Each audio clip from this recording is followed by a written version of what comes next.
Hey there, creative explorers. Have you ever wished you could take your wildest design ideas and turn them into stunning artwork in half the time? Well, you're in the right place. Today, I'm pulling back the curtain on my exact step-by-step process using a variety of AI tools, this time Midjourney, plus some expert finishing touches with Adobe Photoshop, utilizing generative fill, clone stamp, and the new adjustment brush tool. No matter which AI tool you pick, you'll see that AI doesn't replace your creativity, it amplifies it. You'll also learn why old school design skills are still the secret sauce that make your designs pop. So, if you're interested in discovering multiple ways to achieve the same killer results, stick around. This is going to be fun. Let's dive in. Hey guys, this is Brian Sykes with the AI Lab. I just saw a couple days ago this post from Good Ads Matter on LinkedIn, and this was kind of brilliant. This is from 2019 in Germany, and the thing about this campaign was, what do you want to leave behind? And I really liked the concept of this. It looks like a skeleton with all the trappings of modern day, and then it just kind of went through and talked about how plastics take so long to break down, decompose, and this was really just an interesting concept. So I thought, I like this. I know how they probably did it, but how would I do it using AI? And with this, my focus isn't just about the AI, but this is creative workflow. How would I integrate AI into what I'm trying to create? So there's a couple ways that I could do this. And what I started with is I downloaded each of these images from the LinkedIn post. Simply right-click, save image as, and I brought those to my computer. Now, what I wanted to do from there was I went to Midjourney. Inside of Midjourney, I did the following prompt. So let me actually pull this up and show you. I've uploaded those three images and all of them as image references, and this one I did it as both a image reference and a style reference. Okay, and then what I wanted to do was take the prompt details of this particular thing. So I'm gonna actually click on this. You can see the full prompt. National Geographic magazine photo of an archaeological dig site. The image is an overhead shot of an ancient female skeleton wearing high heels and colorful hair, oversized personal arm with a tiny teacup dog skeleton hanging out. The female skeleton is surrounded by colorful items from fast fashion next to plastic water bottles and other waste submerged slightly in black dirt in a deep pit.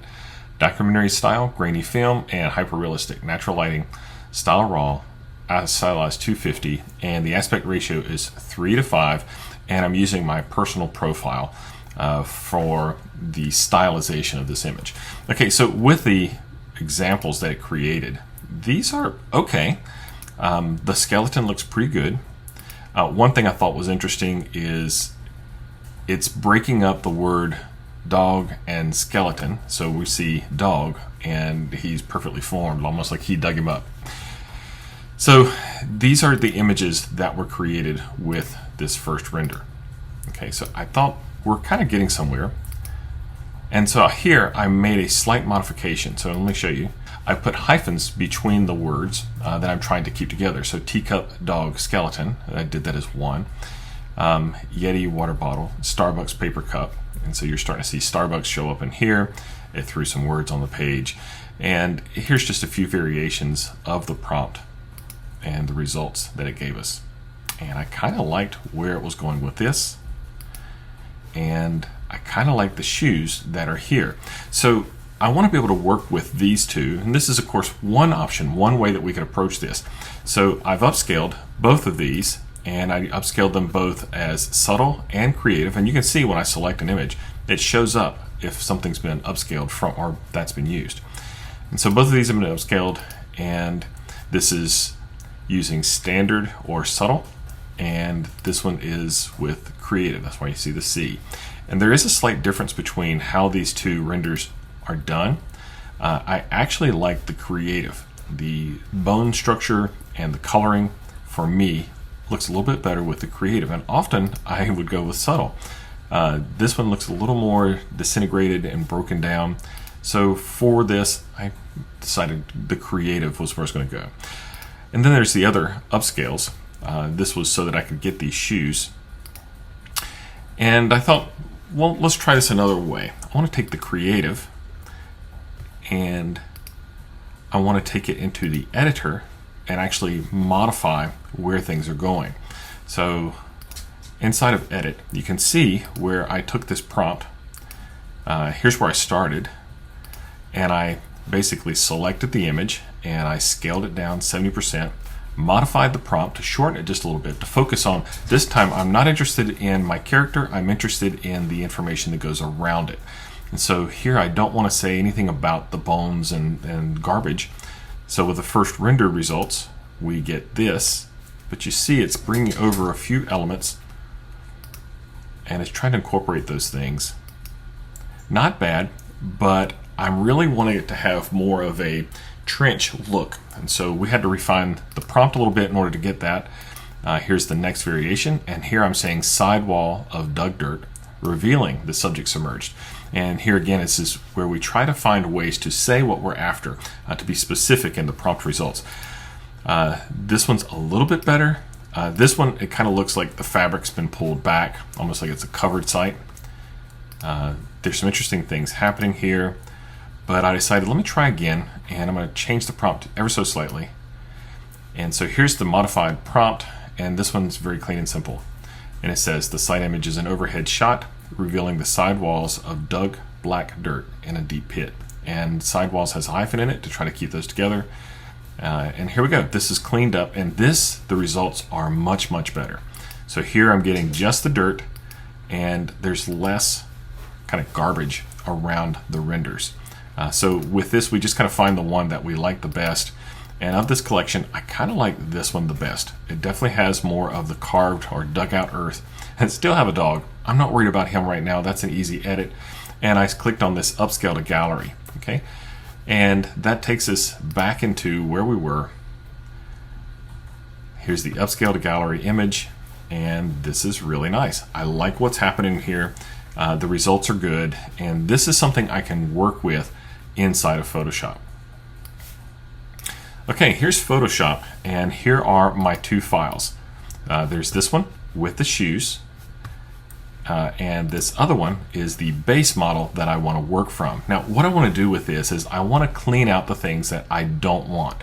For one, I really do not want the dog that's in this image. So I'm going to start up here with my lasso tool, and I actually want to draw loosely around this fabric thing that's happening with the dog here. In generative fill, what works best if you're trying to remove something is simply to say remove.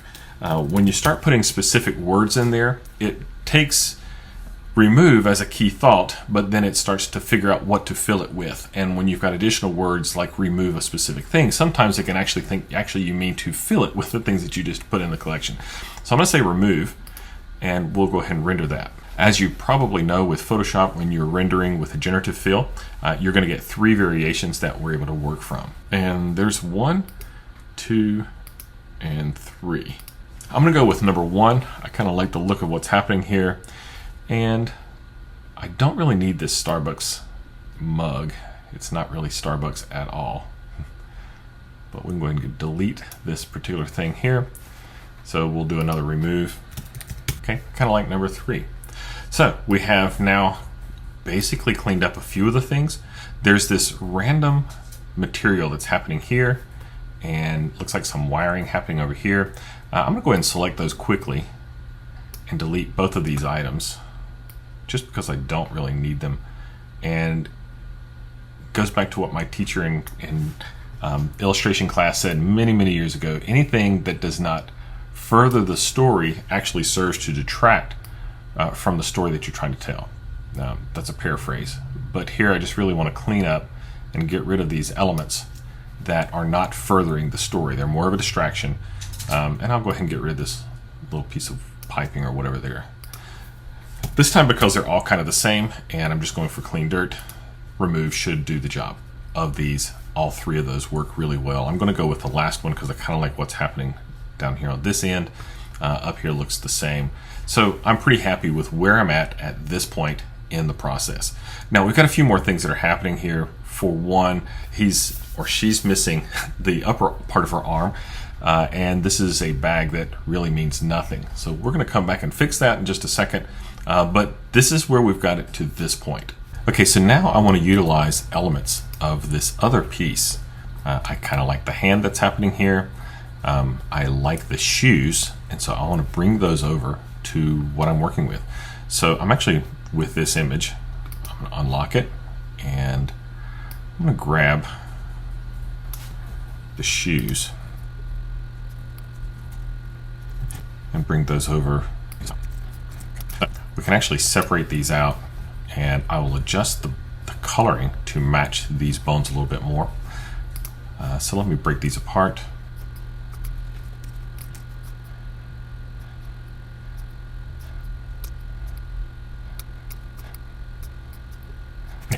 These are roughly placed, and obviously we've got a lot of dark happening around them, where none of this dirt here is that color per se. We've got a little bit of this shadow that looks pretty good, but this just looks way too dark right here. So we simply want to come in and we're going to mask around this foot. And notice the scale of this thing first. It's a little too big. So I'm going to shrink this down just a little bit more. And it's okay if things are not perfectly lined up. Again, this is more for the fun of it. So I'm going to come in here now with this tool. And actually this may work pretty good. That'll work. All right, and I'm going to do the same thing for this other foot. We're going to get rid of some of this.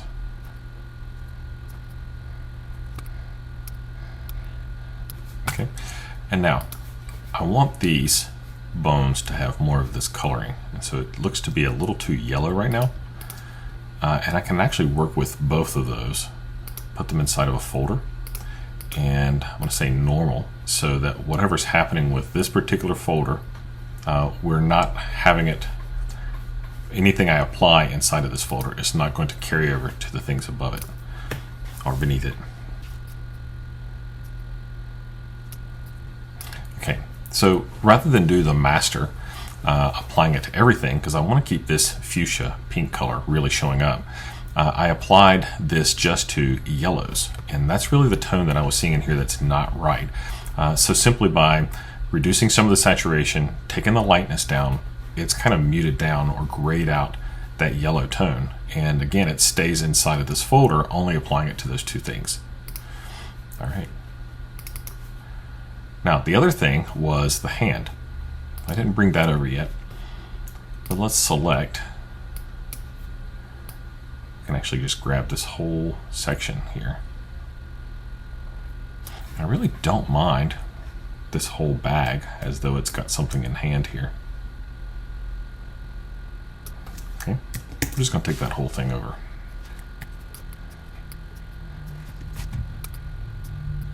So whenever you're placing something inside of Photoshop, you kind of got to figure out where this thing's going and what it's going to be doing. Now, right now, it's on top of everything.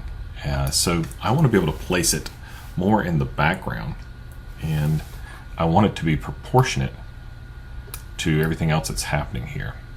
So you see we've got a joint here for this particular bone. What I want to do is make sure that that kind of stays in the right spot, and we'll say done for now. It's not finished. What I want to do here is I want to actually adjust the value, the transparency, so I can see through to what's underneath. Right? And I'm going to go ahead and choose to add a mask, and we're going to hide everything behind this bone for a second. So first, this is really good to be able to see. We want to make sure that this is what's showing up.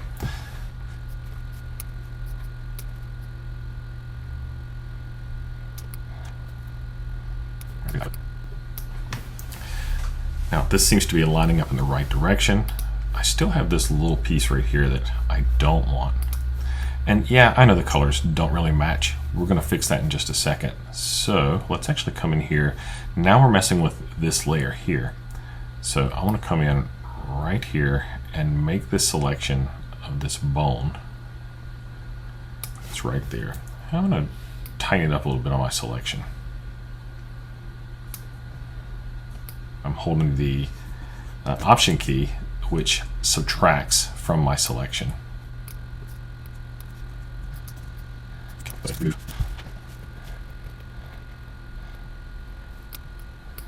Okay, I kind of like what's happening with this one.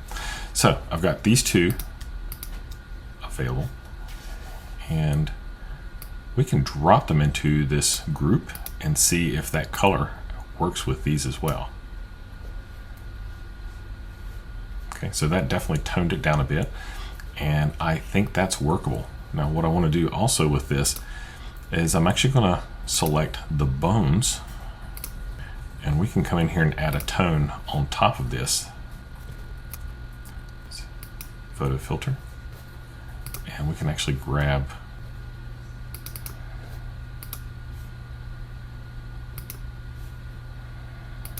there we go. So I selected more of this bone color and applied that as a photo filter, which tones this down a little bit. All right, now we got the beginnings of something that's workable. There's still some things I want to do. We'll add some more shadows and things like that in here, but this kind of gets us in play for our image. Next, what we're going to do is I want to change out the bag for something that's an actual bag. Inside of Photoshop, one of the cool things you can do is say we can make a selection. And what we've done so far is we've just simply said remove, and we've removed something. But inside of generative fill, we can go into here and we can type that we want it to replace it with the Gucci bag.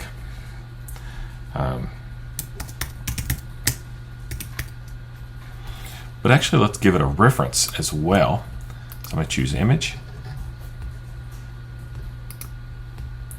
and there's Gucci shopper. So here's our image. Okay, so this is the bag that we're looking for it to try to represent. Okay, and generate. See how it's referencing the image and the prompt, and it's going to fit it in the selection that we've made. What's funny here is it's very polished. So this is one where we'll have to select the individual image and adjust its tonality to make it fit inside this region properly. And again, it's kind of got its own personality. It's not a perfect render. It's very close to the bag that I've given it as a reference. But what we can do is we can have it generate again, and we can give it details. So we could say a dirt splattered and aged Gucci bag in a fuchsia red, and we'll generate again. So we can go with multiple variations. We're not stuck with the first one we got. I kind of like the design of this bag the best, so I'm going to leave it for now. I like that one as well. Yeah, I kind of like this design the best.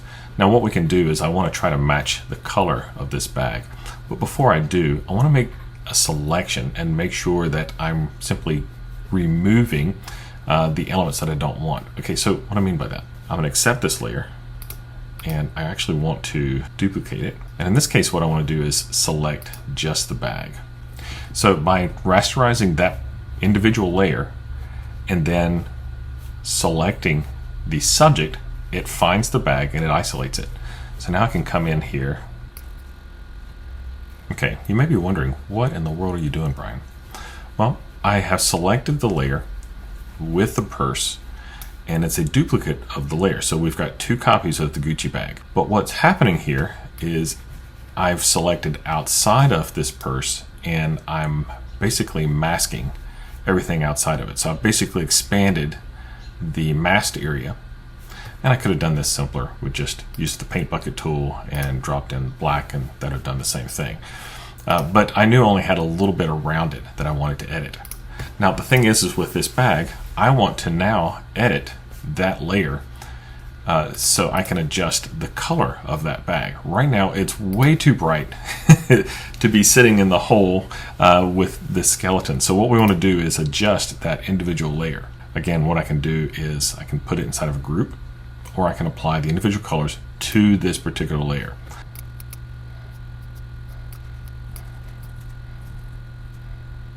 Okay, so by putting it inside of a folder where I've told it to function as normal, I applied a hue saturation, and I reduced the saturation ever so slightly, and I've done a hue shift. So what that does, it's going to allow me to take that red and move it. I can go in either direction. You see, I can change this around quite a bit.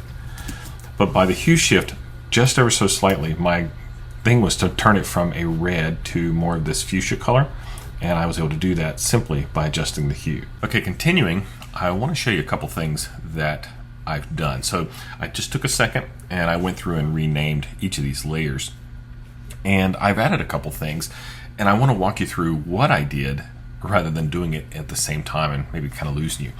So looking at this bag, it's super polished. Like, it's shiny, it's glossy, it's kind of like a little bit too much. What I want to do is tone down the bag.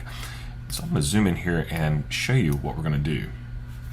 First thing I'm going to do is I created a layer and I grabbed the pink kind of fuchsia color off of these shoes and created basically smudges on top of the bag. I'm going to turn this on, and I've taken that layer and I applied multiply, so it creates this dirty look to the bag. So now it's no longer highly polished, it looks like the bag is dirty. And I just used a brush that would have more of a textural quality to it, so it's not perfectly smooth, and I did it in small little touches. Okay, so that multiplied creates this really grungy look to the bag. I also wanted to add in dirt. So just like the shoes are covered with dirt, I wanted to add that to it. Now, what's the easiest way to do that? You might think generative fill would give you what you're looking for, but we already have dirt. We have dirt that surrounds our character here. So what I did is I went down here where the background is, and I used this cool little tool called the clone stamp tool. Now, with the clone stamp tool, I could literally go in and select the background layer, hold down the Option key on the Mac, and that makes a selection. So that means that's where the brush is going to start referencing.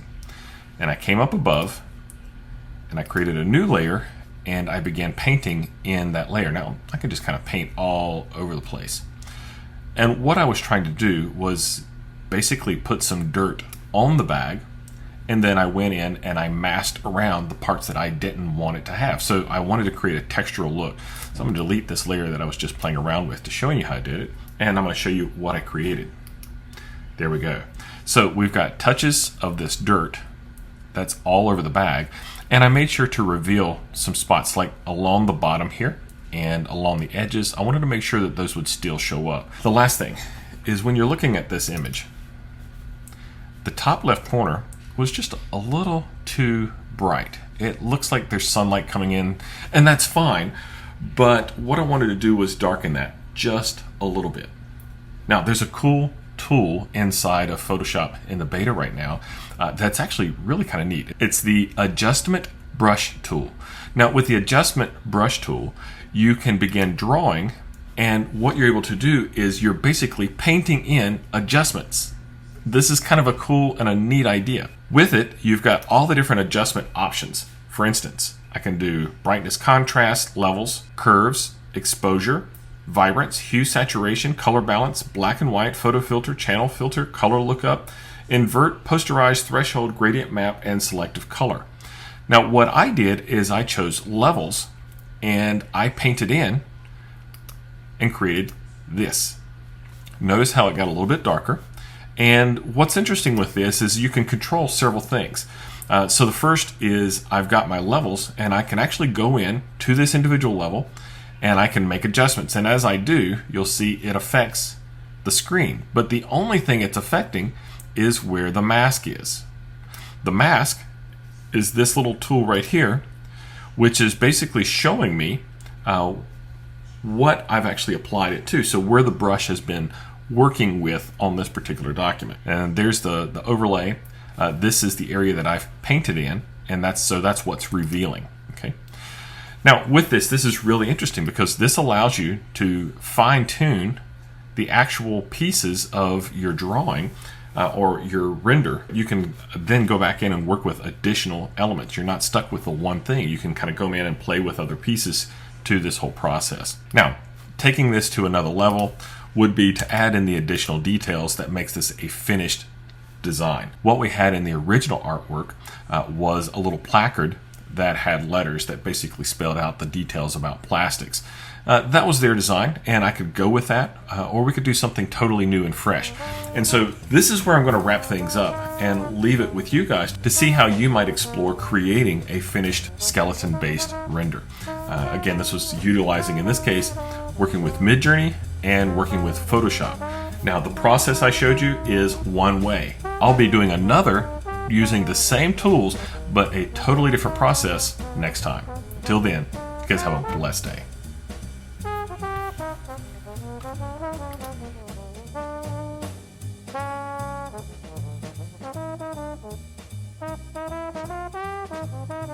Thank you.